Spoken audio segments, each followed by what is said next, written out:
কথার ধরন এমন হয় যে না চাইলেও চোখে জল চলে আসে। জীবন থেকে একটা জিনিস শিখলাম, চাইলেই সবার আপন হওয়া যায় না। ক্ষমা যদি করতে না পারো তবে ভালোবাসো কেন?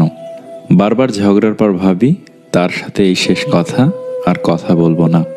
কিন্তু ঠিক একটু পর বুঝতে পারি তাকে ছাড়া একটা মিনিটও থাকতে পারবো না।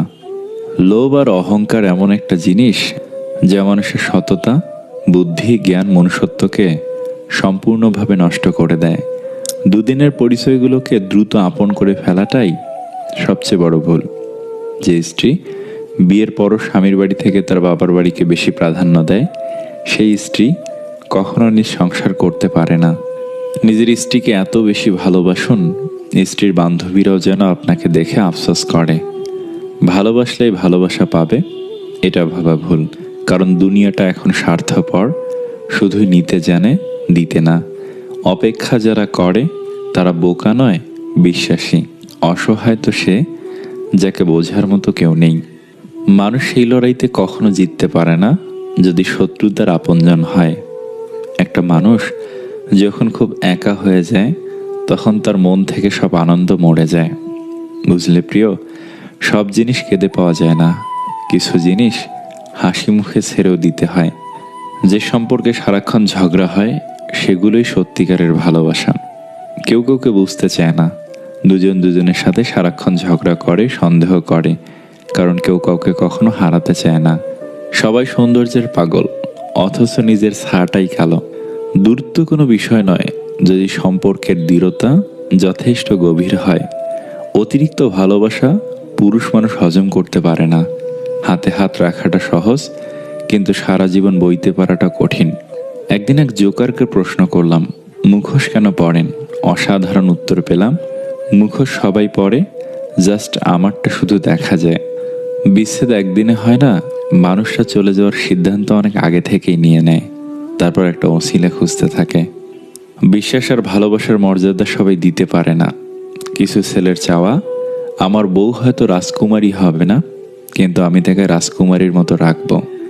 ভালো থাকার অভিনয়ে যদি পাক্কা অভিনেতা হতে না পারেন তবে জীবনের রাস্তা আপনার জন্য বড়ই কঠিন। মিথ্যাবাদীর সাথে কোনো বিবাদে লিপ্ত হয় না, কারণ সে তোমাকে নিয়ে মানুষের কাছে এমন মিথ্যা বলবে যা তুমি কল্পনা করতে পারবে না। কি অদ্ভুত জীবন! মরে গেলে সবাই কাঁদে, বেঁচে থাকলে সবাই কাঁদায়। নিজের ক্ষতি না করে পরের উপকার করা যায় না। এর বড় উদাহরণ হলো পেন্সিলের দাগ মুছতে গিয়ে রাবার নিজেকেই শেষ করে ফেলে। রাগ সবার উপর করা যায় না, রাগ করতে অধিকার লাগে। যাকে বেশি আপন ভাবা হয়, যার উপর বেশি অধিকার, কেবল তার উপরেই রাগ করা যায়। বুকের ভেতরটায় সবার জন্য ব্যথা হয় না, যার জন্য হয় সে কখনোই এই ব্যথার খোঁজ রাখে না। প্রেম হলো বাসে চড়ার মতো, আর বিয়ে হলো বিমানে চড়ার মতো। বাস থেকে সহজে নামতে পারলেও বিমান থেকে সহজে ঝাঁপ দিয়ে নামতে পারবেন না। রব বলেন, অবশ্যই তুমি পাবে যা তোমার থেকে চলে গেছে তার চেয়ে উত্তম। যে মানুষটা হাজার ব্যস্ততার ভিড়ে আপনার খোঁজ নেয় সে মানুষটা আপনার হোক। হঠাৎ একদিন খেয়াল করে দেখবেন মানুষটা হয়তো বদলায়নি, আরো প্রিয় হয়ে গেছে। জীবনে একা একা থাকতে শেখা প্রয়োজন, কারণ সবচেয়ে খারাপ মুহূর্তগুলি একাই কাটাতে হয়। এত আলো পৃথিবীতে, তবু পৃথিবীর মানুষগুলো এত অন্ধকারে কেন? সেই মানুষটির সাথে কখনো বন্ধুত্ব রেখো না যে সবার সামনে তোমায় ছোট করে। সেটা যদি মজার ছলে হয় তবুও। ক্ষমা চাইলেই সব মাফ হয় না। হৃদয়ে এসে লাগা কথাগুলো সহজে ভোলা যায় না। জ্ঞান দেওয়া মানুষগুলো এটা তো বলে মরলে টাকা সাথে যাবে না, কিন্তু তারা এটা বলে না যে টাকা ছাড়া এই পৃথিবীতে টিকে থাকা বা বেঁচে থাকা যায় না। সম্মান হলো আয়নার মতো, তুমি অন্যকে যত বেশি সম্মান দেবে তার থেকে অনেক বেশি সম্মান তাদের থেকে ফিরে পাবে। অহংকার এবং হিংসা এই দুটোই মানুষকে শেষ করে দেওয়ার জন্য যথেষ্ট। 40 বছরের ছেলে 18 বছরের মেয়েকে বিয়ে করলে প্রধান যে সমস্যা হয় তা হলো ভাবনা এক হয় না। আর 18 বছরের মেয়ের মানসিকতায় যথেষ্ট ফারাক থাকে। যখন 18 বছরের মেয়েটি দেখবে তার বন্ধুদের স্বামীর বয়সের ব্যবধান কম আর তার বর তার থেকে 12 থেকে 15 বছরের বড়, তখন হতাশা আসবে। টাকা পয়সা দিয়ে জীবনে সুখ শান্তি বিচার করা যায় না। ছেড়ে গেলে যদি সে ভালো থাকে তাহলে ছেড়ে দাও, কারণ ভালো রাখার নামই তো ভালোবাসা। মানুষের ইগো থাকাটা জরুরি, তবে ভালোবাসার বন্ধুত্বের ক্ষেত্রে নয়। পুরুষ তার শখের নারী ধরে রাখার জন্য ধৈর্যের শেষ অবধি পরীক্ষা দিয়ে যায়। ওই যে যারা একটু কম কম চায়, যারা অল্পতেই খুশি হয়ে যায়, যাদের আশাটা খুব বেশি না, যাদেরকে একটু ভালোবাসা দিলেই গলে যায়, সেই সব মানুষের অল্পটুকুও পায় না। কি কপাল! আপনি যত বেশি কারোর প্রতি আসক্ত থাকবেন, তারা তত বেশি আপনাকে কষ্ট দিবে। যে মানুষের রাগ বেশি হয়, সে মানুষকে ভালোবাসে তত বেশি, আর তার মনও সাফ হয়। কে আপনাকে অপছন্দ করলো কিংবা ঘৃণা করলো এসব না ভেবে, কে আপনাকে পছন্দ করলো কিংবা ভালোবাসলো তাদের কথাই ভাবুন। কেননা দিন শেষে হাজার জনের ঘৃণার মাঝে মাত্র একজনের ভালোবাসা পাওয়াটাই হচ্ছে জীবনের সবচেয়ে বড় প্রাপ্তি। যে লোক তার রিজিক প্রশস্ত করতে চায় এবং আয়ু বৃদ্ধি করতে চায়, সে যেন তার আত্মীয়তার সম্পর্ক রক্ষা করে। ফ্যামিলির বাহিরেও কিছু মানুষ আছে যারা ফ্যামিলির মানুষ না হয়েও আমাদের খুব আপন মানুষ। তাদের সাথে পরিচয় হয়েছিল বলেই আমাদের জীবন এত সুন্দর। স্বামীর কাছে নির্যাতিত হওয়া একজন স্ত্রী বোঝে টাকা নয়, একজন ভালো স্বামীর মূল্য কত।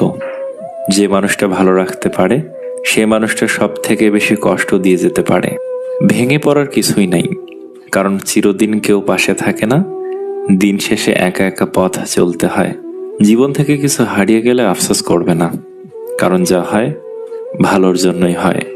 যারা ঘরের মানুষের কাছে অবহেলা পায়, তারা পৃথিবীর আর কারো কাছে গুরুত্ব পায় না। কেউ না থাকলেই ভালো, হারানোর ভয়টা অন্তত থাকে না। মানুষ যখন আপনাকে নিয়ে সমালোচনা করবে, তখন বুঝবেন আপনি সঠিক পথে এগোচ্ছেন। বাবা হয়তো তার সন্তানকে 9 মাস গর্ভে ধরে না, কিন্তু বুকে করে আগলে রাখে সারা জীবন। কারো সম্পর্কে কেউ খারাপ কিছু বললে চট করে বিশ্বাস করবেন না, কারণ কিছু কিছু মানুষ আছে যারা ভালো সম্পর্কগুলোকে খারাপ করে দেয়, অনেক অনেক উল্টাপাল্টা কথা বলে। আপনি টাকা ইনকাম করুন, ভালোবাসার সম্মান এমনিতেই আসবে। কারোর কাছ থেকে মেসেজ না পাওয়াটাও একটা মেসেজ, সেটা হলো আপনাকে তাদের আর প্রয়োজন নেই। বিশ্বস্ত মানুষ যখন বিশ্বাসের উপর বিষ ঢেলে দেয়, তখন আর মানুষের দ্বিতীয়বার কাউকে বিশ্বাস করাটা কঠিন হয়ে যায়। পুত্রকে চেনা যায় বিয়ের পর, কন্যাকে যৌবনে, স্বামীকে স্ত্রীর অসুস্থতায়, স্ত্রীকে স্বামীর দরিদ্রতায়, বন্ধুকে বিপদে, লড়াইয়ে ভাইকে। ক্ষমার অযোগ্য কাউকে ক্ষমা করে দিয়ে পিছনে আর ফিরে না তাকানোই শ্রেষ্ঠ প্রতিশোধ। এই সমাজে ভালোভাবে বেঁচে থাকতে হলে আপনাকে অভিনয় জানতে হবে। মা বাবার কাছে সব সন্তান সমান, এটা একটা টপ লেভেলের মিথ্যা কথা। সবার জীবনে একজন স্পেশাল মানুষ থাকে, আর সেই স্পেশাল মানুষগুলোই স্পেশাল কষ্ট দেয়। 2500 বছর পূর্বে সক্রেটিস বলে গেছেন, এমন একটা সময় আসবে যখন জ্ঞানীরা জ্ঞানী হওয়ার কারণে অনুশোচনা করবে, মূর্খরা তাদের মূর্খতার জন্য গর্ব করবে, আর দুর্নীতিবাজেরা তাদের দুর্নীতির জন্য উল্লাস করবে। 3টি জিনিস সবসময় মনে রেখো। নাম্বার 1, যখন তুমি রেগে থাকবে তখন সাথে সাথে কোনো উত্তর দিও না। নাম্বার 2, যখন তুমি খুব বেশি খুশি থাকবে তখন কাউকে কোনো বড় প্রতিশ্রুতি দিও না। নাম্বার 3, যখন তুমি খুব দুঃখে থাকবে তখন গুরুত্বপূর্ণ কোনো সিদ্ধান্ত নিও না। পৃথিবীতে প্রতিশোধ গ্রহণের মাধ্যমে যতটা অর্জন করতে পারবেন, তার চেয়ে অনেক বেশি অর্জন করতে পারবেন ক্ষমা প্রদর্শনের মাধ্যমে। চারিদিকের সবকিছু অন্ধকার মনে হলে আবার দেখো, হয়তো তুমিই আলো। শিখতে হয় মাথা নিচু করে, বাঁচতে হয় মাথা উঁচু করে। তাকেই তুমি ভালো রাখার চেষ্টা করো যাকে তুমি রোজ আয়নাতে দেখো। অহংকার তারাই করে যারা বিনা পরিশ্রমে সবকিছু পায়। যিনি নিজের পরিশ্রমে সাফল্য অর্জন করে, তিনি অন্যের পরিশ্রমকেও সম্মান করে। আপনাকে উপরে ওঠাতে কেউ আপনার জন্য বসে নেই, কিন্তু নিচে নামাতে অনেকেই তৈরি আছে।